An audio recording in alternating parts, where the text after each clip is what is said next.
मित्रांनो, जर तुम्ही अजूनपर्यंत आपला चॅनल सबस्क्राईब नाही केलं आहे तर इथे क्लिक करून आपला चॅनल सबस्क्राईब करा आणि या नोटिफिकेशन बेलला पण क्लिक करायला विसरू नका, ज्यामुळे माझी येणाऱ्या प्रत्येक व्हिडिओची नोटिफिकेशन तुम्हाला मिळेल.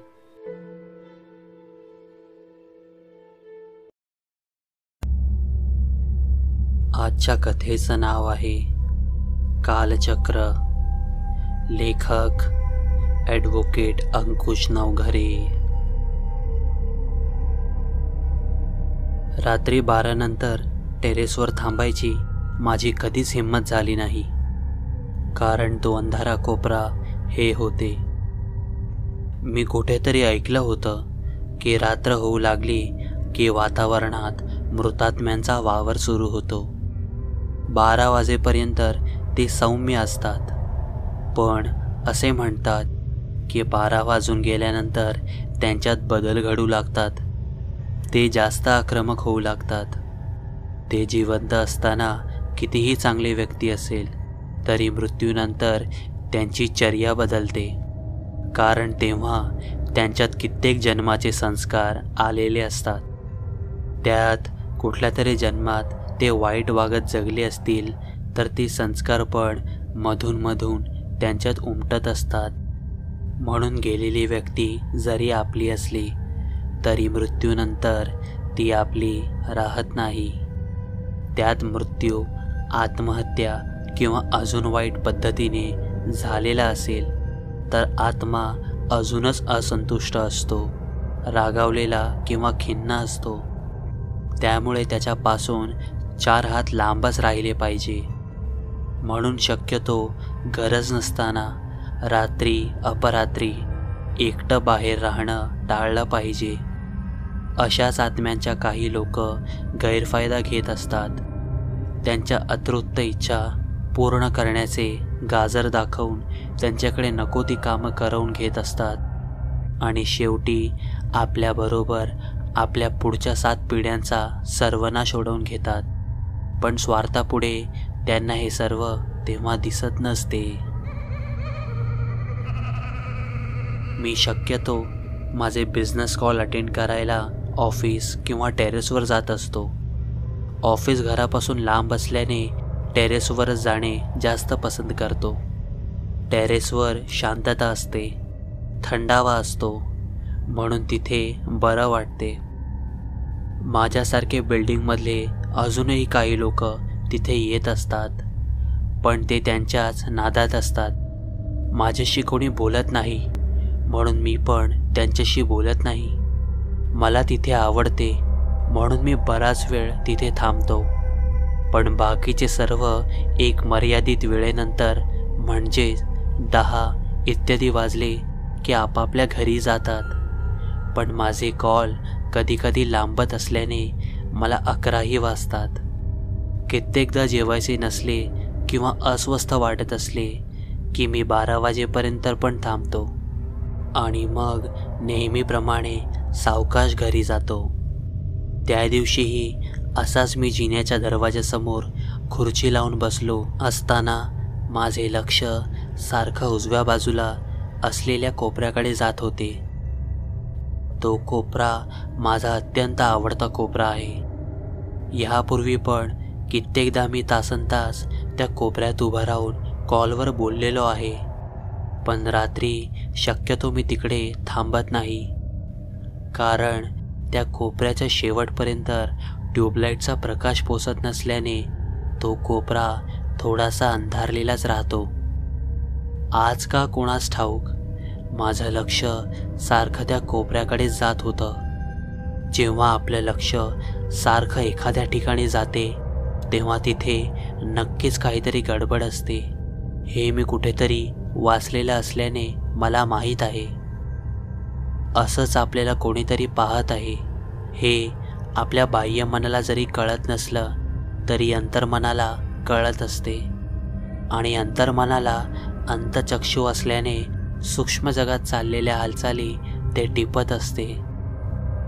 असंच मी तिथे बसलेलो असताना माझं लक्ष सारखं त्या कोपऱ्याकडे जात होतं.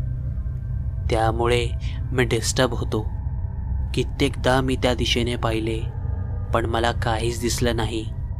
फक्त अंधारलेला तो कोपरा दिसत होता. मध्येच कुठेतरी लांबवर कुत्रे विव्हाळण्याचा आवाज ऐकू येत होता. आज नेहमीपेक्षा हवेत कमालीचा गारठा जाणवत होता.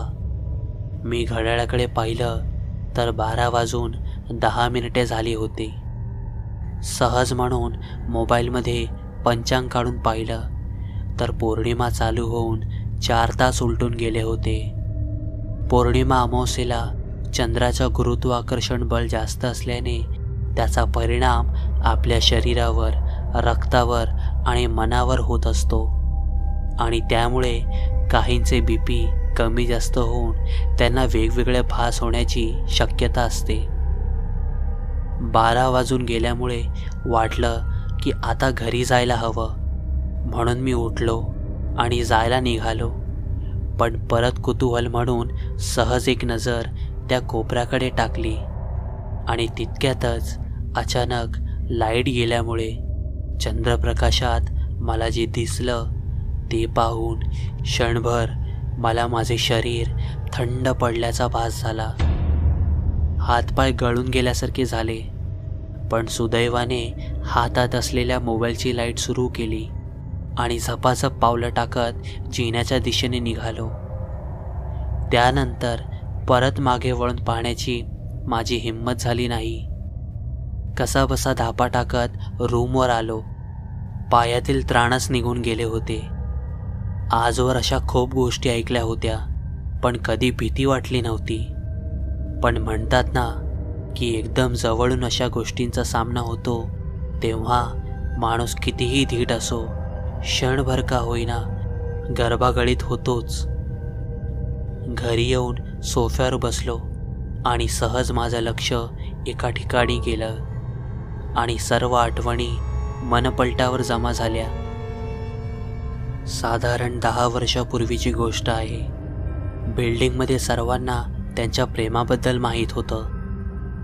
तो खूप हुशार, दिसायला देखणा आणि त्याने स्वतःच्या हिमतीवर व्यवसायात नाव कमावलं होतं. ती मुलगी कोणीतरी डॉक्टर आहे अशी कुजबूज होती. लवकरच ते लग्न करणार होते. त्याने स्वतःला आर्थिकदृष्ट्या सिद्ध केलंच होतं. ती डॉक्टर असली तरी तो पण चांगला पैसे कमवत होता, म्हणजे स्वतःच्या कुटुंबाचा पालनपोषण नक्कीच करू शकत होता. पण नंतर त्याच्या नात्याला कोणाची तरी नजर लागली, माहीत नाही. सर्व काही विस्कटलं आणि एक दिवस दुःखाच्या भरात येऊन त्याने स्वतःला रूममध्येच कोंडून घेतलं. दुसऱ्या दिवशी तो दरवाजा का उघडत नाही हे पाहण्यासाठी जेव्हा दरवाजा तोडला तेव्हा त्याचे उघडे असलेले डोळे आणि वर गेलेले बुबुळे, बाहेर आलेली जीभ असा पंख्याच्या हुकाला लटकलेला त्याचा मृतदेह पाहून सर्वांची बोबडीच वळली होती. पोस्टमॉर्टममध्ये कळलं की त्याचा मृत्यू बरोबर 12:30 झाला होता. त्या दिवसानंतर त्याचे इतर कुटुंबीय त्या बिल्डिंगमधून सर्व काही विकून दुसऱ्या ठिकाणी राहायला निघून गेले होते. पण तो फ्लॅट मात्र तसाच पडून राहिला होता. काही लोक म्हणायचे की त्यांना तो तिथे दिसला होता. काही म्हणायचे की त्या फ्लॅटमधून कोणाच्या तरी बोलण्याचा आवाज यायचा. हे सर्व माहिती पडल्याने कित्येक वर्ष तो फ्लॅट कोणीही न घेतल्याने तसाच पडून होता. पण मला मात्र असा कुठलाच अनुभव आजपर्यंत आलेला नाही. मी सोफ्यावर बसून विचार करत होतो आणि त्याच्यासाठी हळहळत होतो. का त्याने इतकं टोकाचं पाऊल उचललं असेल? जीवनात असे प्रसंग घडतात, पण असं करायला नको होतं. अचानक टेरेसवरचा प्रसंग डोळ्यासमोर आला, जो पाहून मला भीती वाटली. तो माझ्याकडेच पाहत होता. एकदम खिन्न चेहरा, त्यावर पश्चातापाचे खोल भाव होते. डोळ्याखाली काळी वर्तुळे होती, गाल खोल गेले होते आणि चेहऱ्यावर कमालीची अस्वस्थता होती. जणू काही तो माझ्याकडे मदतीची याचना करत होता. जणू काही मला यातून मुक्त कर असे म्हणत होता. पण मी त्याला काय मदत करणार होतो? त्याला पाहून मलाही खूप वाईट वाटत होते. तसेच मध्येच अस्वस्थता आणि भीती पण वाटत होती. असे म्हणतात की आत्महत्या केल्याने माणसाचा आत्मा परत परत त्याच वेळच्या गतीत फिरत राहतो. त्याने केलेल्या त्या कृत्यातून त्याची कधीच सुटका होत नाही. जोपर्यंत त्याला मुक्ती मिळत नाही तोपर्यंत त्या वेळेत ती घटना परत परत घडत राहते. तो त्याच वेळी रोज आत्महत्या करत राहतो. म्हणून असं करताना हजारदा विचार करायचा असतो. कारण पाहायला गेले तर जीवन खूप सुंदर आहे. अविचार सोडून आनंदाने जगता आले पाहिजे.